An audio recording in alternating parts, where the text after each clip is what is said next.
who knows a thing or two about America's role in the world.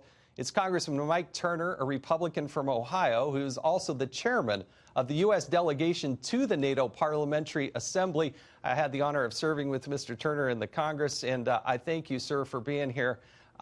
When I thought about what was going on with NATO, look, I was convinced when I was a member of Congress, you probably knew more than just about anybody, at least in the House of Representatives, as it relates to NATO.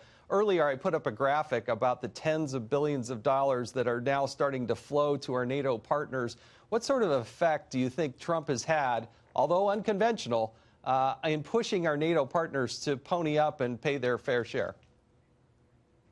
Absolutely. He's had a huge impact. And this is an important impact because this goes right to not only just our national security, but the national security of the overall alliance. You know, in 2014 at the Wales summit, the NATO allies made a commitment to reach 2%. This is something that they agreed to. It's not being imposed upon them by the United States.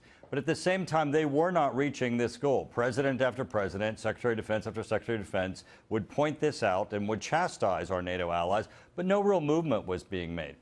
The president has come in, is holding them accountable, requiring that they come forward with plans to reach the goal. And as you just described, you know, an untold amount of money is now flowing into their own militaries, which then are contributed overall to NATO's capability. He's having a huge and very positive impact on the capability and the funding for NATO militaries, goals and objectives. You know what's fascinating to me about this? We're going to show you a quick bit of footage. This is Donald Trump on Oprah Winfrey's program 30 years ago. Listen to what Donald Trump said 30 years ago. What would you do differently, Donald? I'd make our allies, forgetting about the enemies you can't talk to so easily, I'd make our allies pay their fair share. Pretty interesting that he said that. I thought it was actually interesting watching that for about the fifth time. You know, talking to our enemies, it's not so easy, and I think we kind of demonstrated that. But for him to say pushing our allies to phony up and pay their fair share, I mean, that's something that Donald Trump has done. How does that work in terms of conventional forces, but then also the space race? You've heard the president announce a new push there. Estonia, a NATO ally, is critical in their cyber front. What's the balance there, and how is that money? How would you like to see that money spent? Well, I think, first off, I think the president articulating even 30 years ago and today that the bill for defending NATO should not be sent to the United States, that the NATO allies should share their burden, is absolutely where the American people are.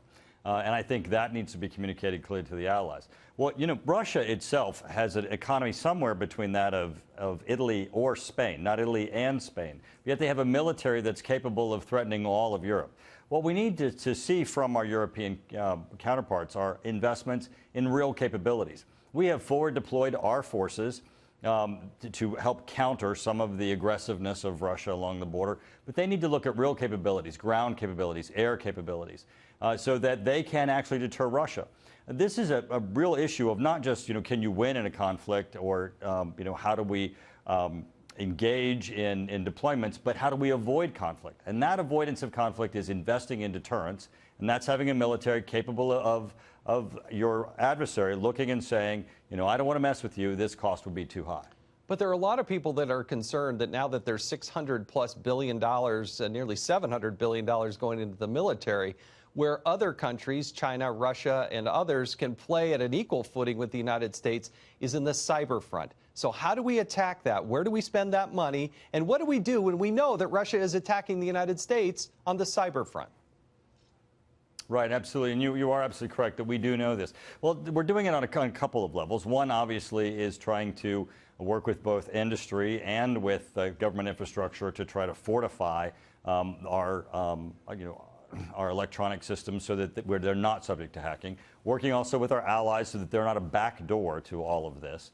But then also, we need to hone our skills, as the president has said, in doing to our adversaries what our adversaries do to us, and making certain that we have an ability to have a presence that also can counter and hold them at bay from hurting us.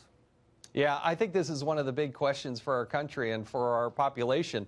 If somebody were to lob missiles at us, you could fire back. But when somebody attacks us electronically, right, how do you fire back? Congressman Turner, I thank you for joining us tonight, a real expert in this field, and I thank you for being here.